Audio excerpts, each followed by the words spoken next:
Дневник во 20 часот на К1. Добро вечер, почитувани гледачи. Со прилозите за денешните случувања во регионот Македонија и светот започнуваме веднаш по кратката најава. Останете со нас. Веле се втора општина во Македонија која формира локален економско-социјален совет. За средношколците корисници на условен социјален надоместок се дизајнираше и посебна мерка за субвенционирано вработување.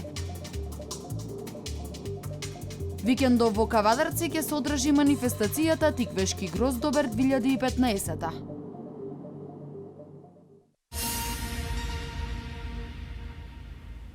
Веле се втора општина во Македонија која во рамки на проектот за унапредување на социјалниот диалог финансиран од Европската унија формира локален економско-социјален совет. Социјалните партнери сметаат дека ова е начин за правилно планирање на локалниот економски развој. Зајакнување на социјалниот диалог, поттикнување на колективното договарање и воспоставување на механизам за разрешување на работните спорови. Ова се целите на Велешкиот економски социјален совет. Социјалните партнери сметаат дека ова е начинот за правилно планирање на економскиот развој. Ќе биде можност општината Велес на некој начин да ја креира сопствената политика во делот на потребите на пазарот на трудот, во делот на преиспитување на потребите од начинот на утврдување на образованието кој ќе биде поврзано со потребите на соодветни работни места. Да кажам дека ги дадовме и котите за новата фабрика што ќе почне да се гради овие денови во индустријската зона Каласлари. Тоа е фабриката Јапонија, ги дадовме котите почетни за нивно инвестирање. Значи, токму овој социјален договор помеѓу сите наши денески што ги потпишавме, ќе даде една перспектива за понатомошен развој на општина Велес. Анализите на пазарот покажуваат дека секој општина има своји приоритети. Токму правилното и навременото определување на приоритетите е една од алатките за успешен економски социјален диалог. Може би на Велес има многу прашања кои треба да ги реши. Овој социјален локално економско социјален совет ќе треба да проработи на тоа што во овој момент е најважно за општината. Дали се тоа некои урбанички планови, дали се некои инфраструктурни проекти кои во овој момент се многу значени, дали се тоа некои еколошки проблеми.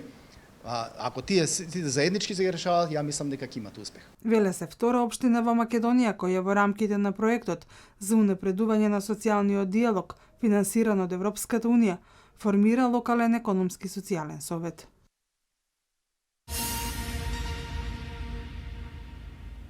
Премиерот Груевски, директорот на дирекцијата на ТИРС Виктор Мизо и собственикот на Technical Textiles денеска во индустриската зона во Штип свечено ја отворија фабриката во која веќе работат 100 луѓе.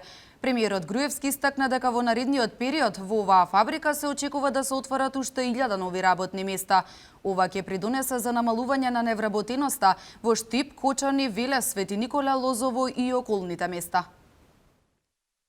Нашите досегашни резултати се добро познати и видливи во цела Македонија. За тоа говорат и самите инвеститори.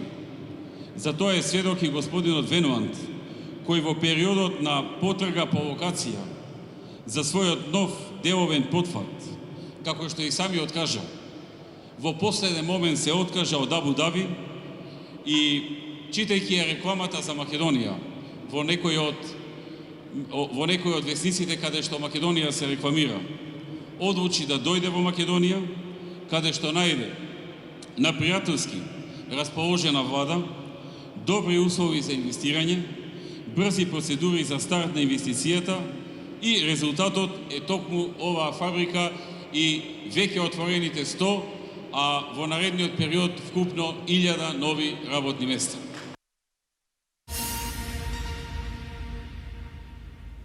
Министерот за труд и социјална политика Диме Спасов изјави дека е дизајнирана посебна мерка за субвенционирано вработување на млади лица, кои што во минатото биле корисници на условен паричен надоместок. За компаниите кои ќе вработат лица од оваа категорија се дава месечна финансиска поддршка од 17 до 23.000 денари. Посебна мерка за вработување за средношколците корисници на условен социјален надоместок.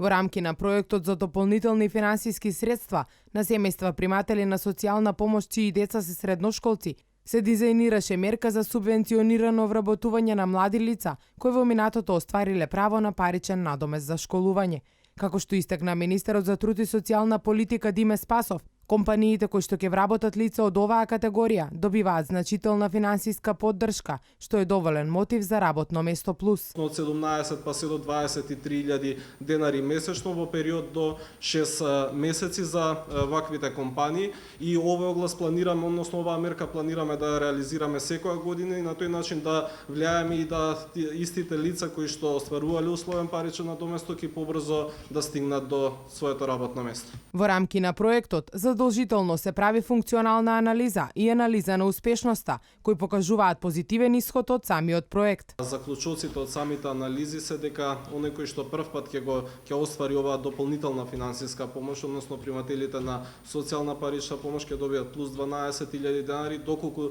детето во рамките на средното образование биде посетува редовно настава, се дека и понатаму продолжува редовно да оди во училиште. Министерот Спасов со апел до сите приматели на социјална помош да аплицираат на јавниот повик со цел олеснување на трошоците при образованието на нивните деца, а и можност за вработување во иднина.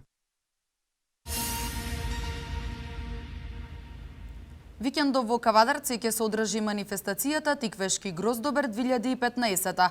Освен презентација на грозието и сите производи од него, организаторите ветуваат богата програма со низа активности.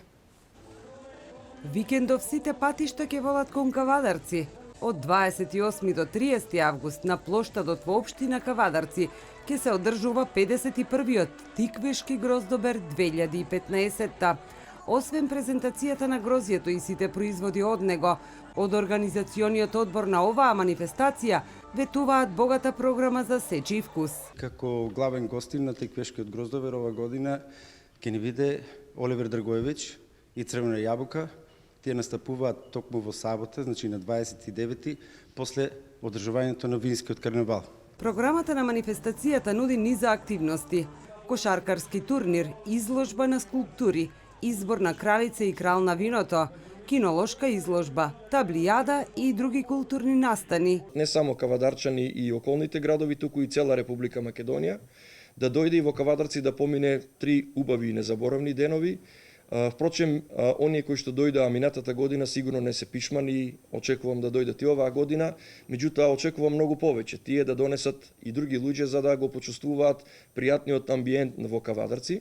Целта на оваа стопанско-туристичка манифестација е развивање на туризмот, привлекување на што повеќе луѓе кои што го сакаат грозието и производите од истото. Ова година ќе имаме, како и секоја година, гости од цела Европа.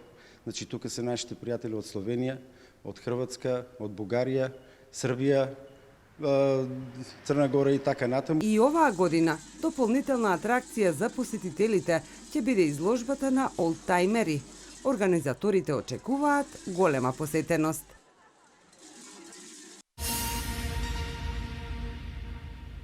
Пожарот во градската депонија е се уште активен. Како причина за пожарот, градоначалникот Чадиев ги наведува земјоделците кои ги палат сопствените ниви, а како последица на временските услови оганот се проширил и во депонијата.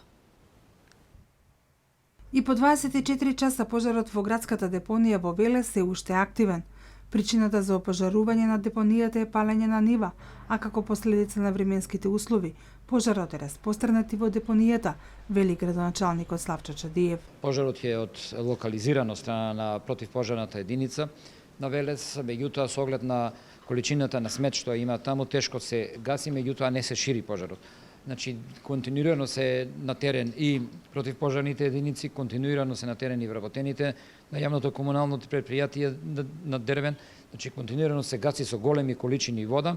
Состојбата на терен е сериозна, бидејќи на депонијата се складирани материјали кои се лесно запаливи. Количина на отпаден материјал, кој што е дел од него и запалив материјал, значи лесно горлив материјал во сегментот пластика, шишиња и така натаму, текстил и сето она што е таму фрлено од страна на јавните служби, складирано односно од страна на јавните служби. Ние очекуваме во текот на утрешниот ден да се санира целокупниот пожар, да се покрие цело. Веќе работат неколку булдожери, веќе од приватните компании земавме, ни притекна во помош со своја механизација.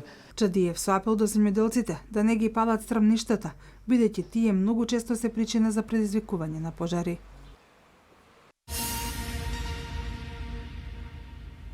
340 деца со респираторни болести и оваа година користат климатска рехабилитација на Пелистер. 130 деца веќе искористија можноста, а останатите утре заминуваат на Пелистер. Во изминативе 14 години 3000 деца искористиле оваа рехабилитација. Климатска рехабилитација на Пелистер и оваа година користат 340 деца, од кои 250 од Велес и по 30 од Возарци, општина Кавадарци, Осломеј, општина Кичево и село Миладиновци, општина Илинден.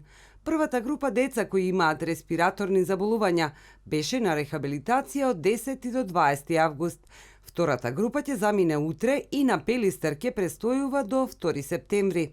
Климатската рехабилитација е во организација на Друштвото на родители за грижа за здраво поколение. Пред да одиме правиме план и програма на активностите во денот. Значи, предпладне имаме 2 до 3 часа прошетка во природа, значи убавините на Баба планина ги запознаваме, а по планевните часови 2 часа од 16 до 18 часот воспитувачите имаат работилници со децата, значи едукативни, интерактивни, они учествуваат во тие, значи и навечер имаме вечерни активности. По 7-дневниот престој на планина, а според извршените анализи, децата имаат бенефит од климатската рехабилитација. Трошоците за истата ги покрива Министерството за труд и социјална политика и помал дел општините од кои доаѓаат децата, донации, како и од самите родители. До сега со климатска рехабилитација се опфатени околу 3000 деца.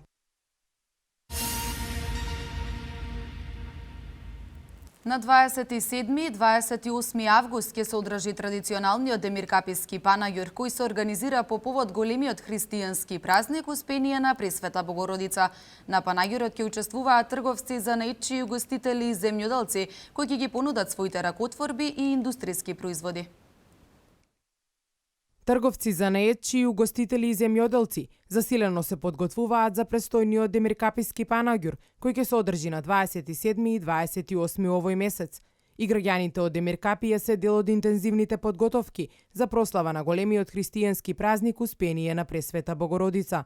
Во должина од 500 метри, од двете страни на главната улица во градот ќе бидат поставени штандови, на кои ќе се најдат ракотворбите и индустријските производи наменети за продажба.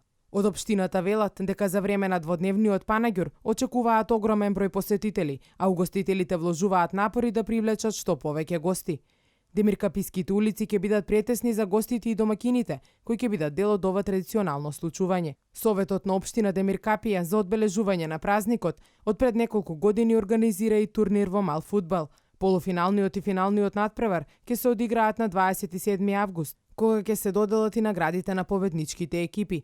Прославата на Голема Богородица ќе продолжи на денот на празникот во црквата на Света Богородица, каде ќе се отслужи света божествена литургија.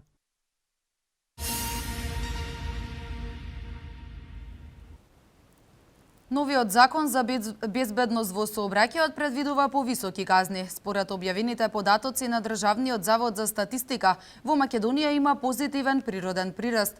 За овие за останатите вести од Македонија во продолжение. Претениците ги изгласаа новите закони за безбедност во сообраќајот. Измените предвидуваат повисоки и поригорозни казни. Место досегашните 20 евра и 10 негативни поени, возачот кој не користи сигурносен појас ќе плати глоба од 40 евра или 25 негативни поени, а со возачот место 20 ќе биде казнет со 50 евра. Новина е и казната од 50 евра за совозачот кој ќе го попречува возачот на начин кој би го намалил неговото внимание. Казните се зголемени и за мотоциклистите кои не носат заштитна кацига. Наместо 35 ќе плаќаат 50 евра, а толку ќе платат и совозачите кои досега плаќаат 20 евра. Пешаците пак кои ќе поминат на црвено светло ќе платат и 150 евра, а ако не ја поминат улицата на пешачки премин, казната изнесува 30 евра место досегашните 25. Новиот закон за употреба на светлата на возилата предвидува задолжителна употреба на запалени светла само во периодот од првиот самрак до целосно разденување, како и дење во случај на намалена видливост и тоа на моторните возила. Прекршочен платен налог со глоба во износ од 300 евра ќе му се издаде на лицето учесник во сообраќајна незгода кој постапува спротивно на одредбата.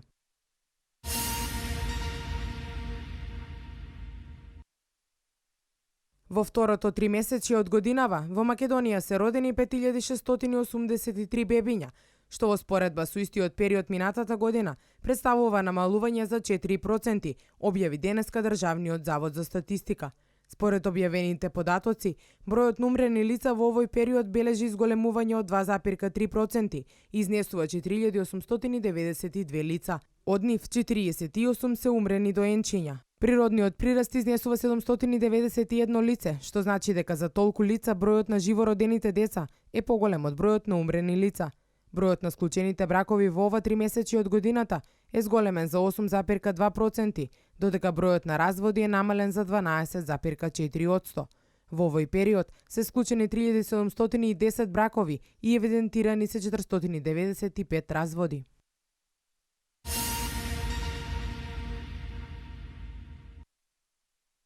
Пратеничката група на ВМРО ДПМНЕ на 63-та седница на Собранието на Република Македонија ја даде поддршката за измените и дополнувањата на Законот за вработувањето и осигурување во случај на невработеност и Законот за пензиското и инвалидското осигурување, кои што во своите измени и дополнувања нудат низа поволности кои се однесуваат на лица кои се соочени со породилно отсуство од работа.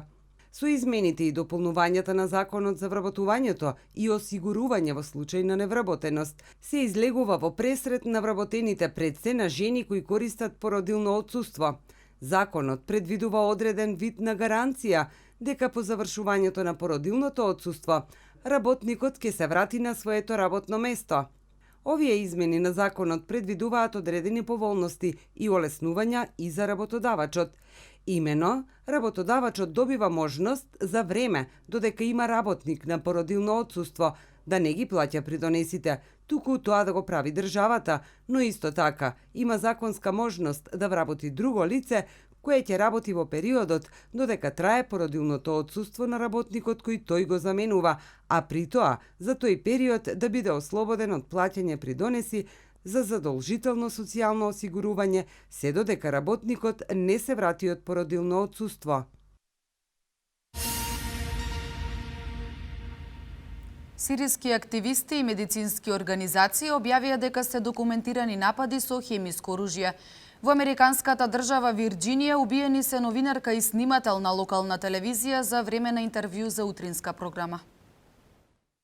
Сириски активисти и медицински организации објавија дека се документирани напади со хемиско оружје, при што се повредени десетина лица од сирискиот град Мареа. Организацијата Лекари без граници соопшти дека лекувала 4 цивили од едно исто семејство, кои биле изложени на хемиски материи на 21 август во Мареа, во северната провинција Алепо. Болните имале симптоми како крвави очи, црвена кожа, конјуктивитис и отежнато дишење, проследено со појава на осипи на кожата, се наведува во соопштение на медицинската организација. Според пациенти кои се лекувани во Алепо, во петокот ракетен проектил ја погодил нивната куќа, пошто таа била исполнета со жолт газ. Сириско-американското медицинско друштво објави дека според неговите лекари во градот станува збор за газ и перит. Медицинското друштво кој има болници низ Сирија објаснува дека над 50 цивили со симптоми од изложеност на хемиски супстанци се третирани во полските болници на организацијата во Мареа.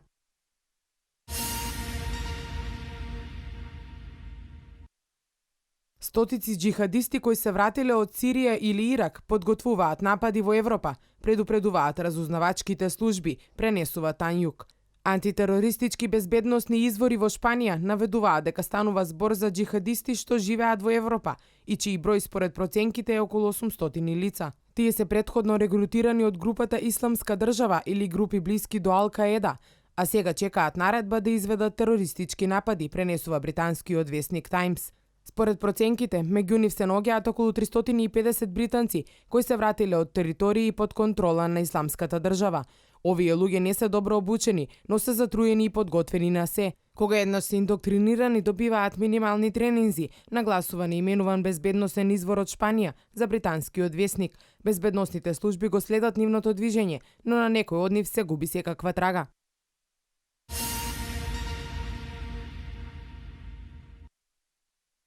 Во американската држава Вирџинија убиени се новинарка и снимател на една локална телевизија за време на интервју на утринска програма, јавуваат американските медиуми. Околу 6 часот и 45 минути биле испукани неколку куршуми, додека 24 годишната новинарка Алисон Паркер имала интервју кое се пренесувало во живо на телевизијата. Покрај неа настрадал и 25 годишниот снимател Адам Уорд. Полицијата трага по осомничениот. На интернет се појави и видеото од убиството на кое се слушаат истрели, а новинарката и нејзината гостинка се обидуваат да се засолнат. Во 2015 низ светот биле убиени 39 новинари, но смртните случаи главно се случуваат во земји зафатени со војни и немири.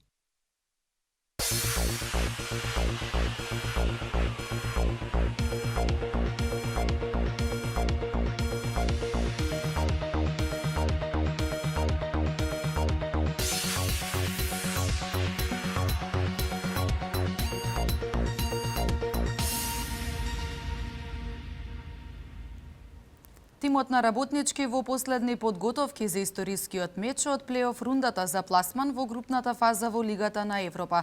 Македонските кошаркари уште еднаш поразени од Шпанија. Тимот на работнички по пристигнувањето во Русија ги одработува последните тренинг сесии во пресрет на историскиот меч кој утре треба да го одиграат против тимот на Рубин Казањ. Додека во екипата на романтичарите владее позитивна атмосфера и желба за позитивен резултат од реваншот, тренерот на противникот има зошто да биде загрижен. Неговиот тим на последниот дуел од руската премиер лига загуби од екипата на Зенит на домашен терен со резултат 1:3 и има скоро од 5 порази на 6 надпревари. За дуелот против Дебармалци тренерот на Рубин нема да може да смета на најдобриот играч Караденис, кој се пожали на повреда уште на надпреварот во Скопје одигран минатата недел. Во тимот на работнички подлежаната казна поради картони се враќаат капитенот Илиовски и Трајчевски. Мечот Рубин Казан работнички започнува утре во 18 часот.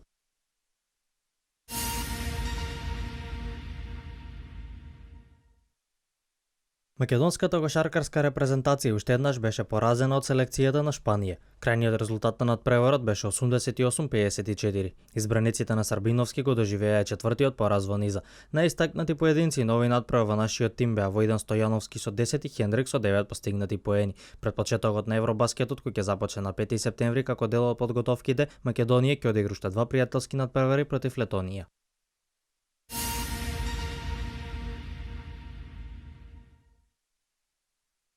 Младинскиот репрезентативец на Македонија, фудбалерот Ѓоко Зајков, потпиша договор за едногодишна позајмица со можност за откупување на договорот во целост со белгискиот тим Шарлероа. Тој претходно настапуваше во францускиот шампионат во екипата на Рен, но не успеа да се наметне кај тренерот, па реши да замине. Воодушевен од трансферот се надева дека во новиот клуб ќе добие поголема шанса за докажување на своите фудбалски квалитети.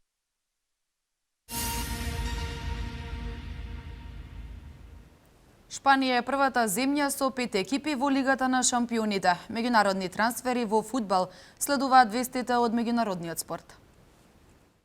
Синоќа беа одиграни првите реванш дуели од плейоф рундата за пласман во групната фаза од Лигата на шампионите. Селтик и Базел се елиминирани. Екипите кои беа најголеми фаворити за пласман во групната фаза оваа сезона нема да настапат во елитното надпреварување. Малме го победи Селтик на домашен терен со резултат од 2:0 и со вкупни 4:3 се пласираше во Лигата на шампионите. Базел во двомечот со Макаби остаа непоразен, но поголемиот број постигнати погодоци на израелците на гостувањето има возможи пласман во групната фаза.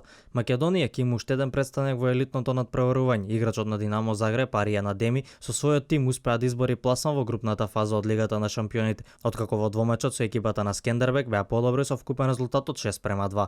Шахтјор и Рапид Виена одиграа нерешено, но победата на украинците од првиот дуел им беше доволна за понатамошен пласман. Моментот за историја го имаше екипата на Валенсија. Тие со вкупен резултат од 4:3 против екипата на Монако се пласираа во групите од Лигата на шампионите и со тоа Шпанија стана првата држава која ќе има 5 екипи во ова надпреварување. Покрај Валенсија сигурно место според пласманот во домашното првенство обезбедија Барселона и двата мадридски тима Реал и Атлетико, но и Севиља кој како победник во Европа лигата обезбеди пласман во Лигата на шампионите. Вечерва се играат уште 5 надпревари со што ќе бидат познати и последните учесници во групната фаза. Сите надпревари започнуваат во 20 часот и 45 минути.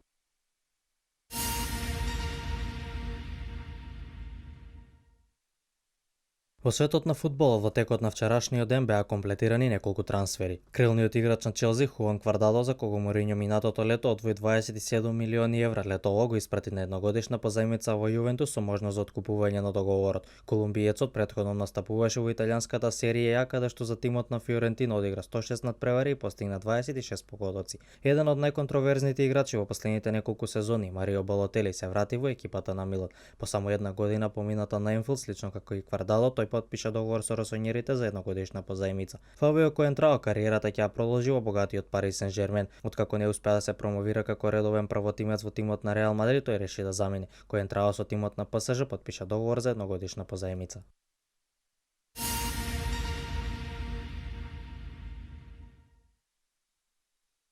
Вчера беше одржана ждрепката за третото коло во англискиот Лига Куп. Највеќе внимание ќе привлече дербито помеѓу лондонските ривали Тотенхем и Арсенал. Ова ќе биде прв меѓусебен дуел на овие два тима по 2011-та во Куп надпреварите. Тогаш топџиите славеа со 4:1. Останатите фаворити од Премиер Лигата ќе имаат релативно полесни противници. Бранителот на титулата Челси ќе игра против Валсал, Ливерпул ќе го пречека Карле, а Манчестер Юнайтед ќе игра против Ипсвич на гостински терен. Надпреварите од оваа фаза ќе се играат на 21 септември.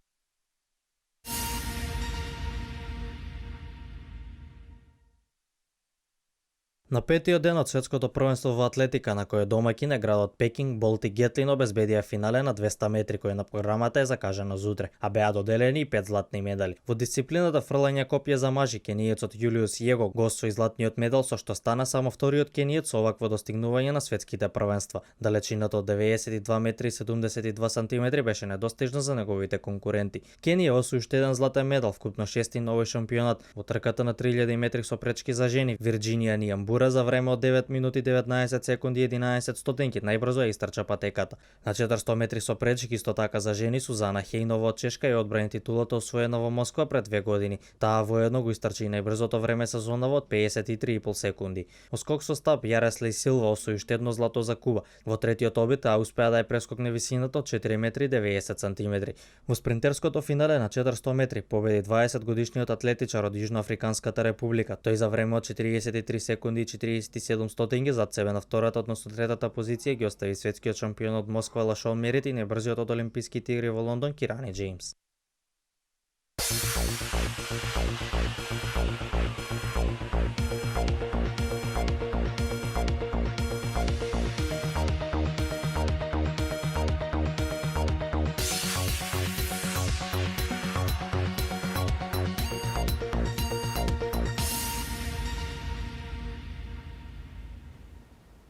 Сончево и топло време имавме денес. Метеоролозите најавуваат слично време и за наредните денови. Да ја погледнеме деталната временска прогноза.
Благодарам на вниманието, останете и понатаму со програмата на К1. Имајте пријатна вечер.